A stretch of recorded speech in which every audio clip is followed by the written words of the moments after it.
Hello ಮಕ್ಕಳೇ, ಹಿಂದಿನ ತರಗತಿಯಲ್ಲಿ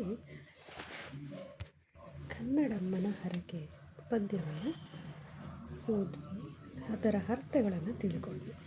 ಅದರ ಕೆಲವೊಂದು ಪದಗಳ ಅರ್ಥಗಳನ್ನು ಇಲ್ಲಿ ನೋಡೋಣ. ಪದಗಳ ಅರ್ಥ: ಕಾಪಾಡು, ರಕ್ಷಿಸು, ಪೋಷಿಸು, ದುಡಿ, ಕೆಲಸ ಮಾಡು, ಶ್ರಮಪಡು, ಬೇಡು, ಕೇಳು, ಯಾಚಿಸು, ಮಡಿ, ಸಾವು, ಮರಣ ಹೊಂದು, ಶ್ರೇಯಸ್ಸು, ಏಳಿಗೆ, ಅಭಿವೃದ್ಧಿ, ಹೋರಾಡು, ಸೆಣಸು, ಹೋರಾಟ ಮಾಡು, ಅಪ್ಪುಗೆ, ಆಲಿಂಗನ, ಕಲಿ, ವೀರ, ಶೂರ, ಸವಿ, ರುಚಿ. ಹಾಗೆ ಇಲ್ಲಿ ಕೆಲವೊಂದು ಟಿಪ್ಪಣಿಯನ್ನು ಕೊಟ್ಟಿದ್ದಾರೆ, ನೋಡೋಣ. ಇಹಪರ, ಲೌಕಿಕ, ಅಲೌಕಿಕ ಬದುಕು, ಈ ಲೋಕ, ಪರಲೋಕ. ಜೋಗುಳ, ಮಕ್ಕಳನ್ನು ಮಲಗಿಸುವಾಗ ಆಡುವ ಪದ. ಲಾಲಿ ಹಾಡು. ತಾಯ್ನುಡಿ, ತಾಯಿ ಮಾತು, ಮಾತೃಭಾಷೆ, ಮನೆ ಮಾತು. ದಮ್ಮಯ್ಯ, ದೀನತೆಯಿಂದ ಬೇಡು. ಹಾಗೆ ಈಗ ಮುಂದೆ ನಾವು ಅಭ್ಯಾಸವನ್ನು ನೋಡೋಣ.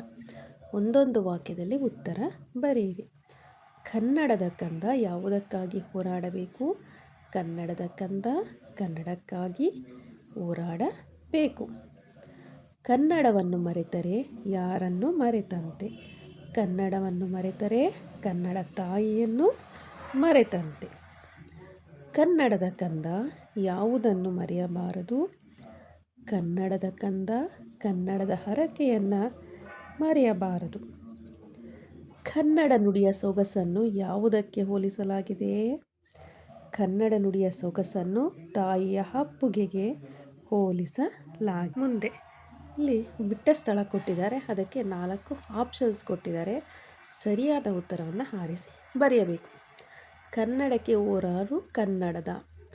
ಯಾವುದ್ಯಾವುದಿದೆ ಆಪ್ಷನ್ಸ್? ವೀರ, ಶೂರ, ಧೀರ, ಕಂದ. ಸರಿಯಾದ ಉತ್ತರ ಕಂದ.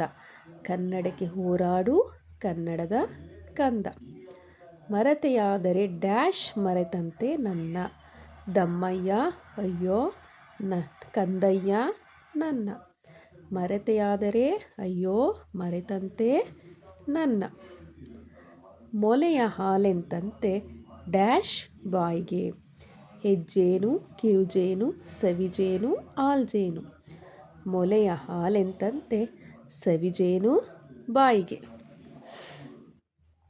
ಹೋರಾಡು ಕನ್ನಡಕ್ಕೆ ಡ್ಯಾಶ್ ರನ್ನ. ವೀರನಾಗಿ, ಶೂರನಾಗಿ, ಕಲಿಯಾಗಿ, ಧೀರನಾಗಿ. ಕನ್ನಡಕ್ಕೆ ಹೋರಾಡು ಕಲಿಯಾಗಿ ರನ್ನ.